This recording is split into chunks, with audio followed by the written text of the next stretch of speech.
Selon le Washington Post, Donald Trump aurait énoncé plus de 30 000 déclarations jugées fausses, mensongères ou carrément des affirmations qui induisent en erreur durant son premier mandat.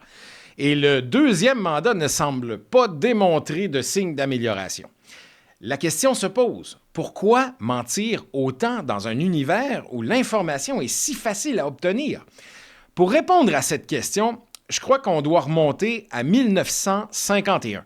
Hannah Arendt, philosophe et historienne allemande, qui publie un livre que je vous suggère ardemment de lire, qui n'est pas évident, mais que je vous suggère de lire quand même, La nature du totalitarisme.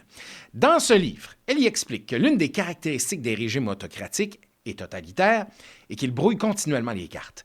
Dans une entrevue télévisée menée par Roger Ailes en 1973, Hannah Arendt a synthétisé sa pensée dans la citation suivante. « Si quelqu'un ment perpétuellement, la conséquence, ce n'est pas pour l'auditeur de soudainement se mettre à croire les mensonges, mais bien davantage que l'auditoire ne croit plus en rien. » Autrement dit, la vaste quantité de mensonges énoncés est due au fait que les choses changent et que les régimes qui mentent à perpétuité doivent adapter l'histoire de leur régime en fonction de l'évolution des choses. Ultimement, il devient extrêmement difficile de croire en quoi que ce soit quand on est dans la portion ou dans l'auditoire qui reçoit ces mensonges-là.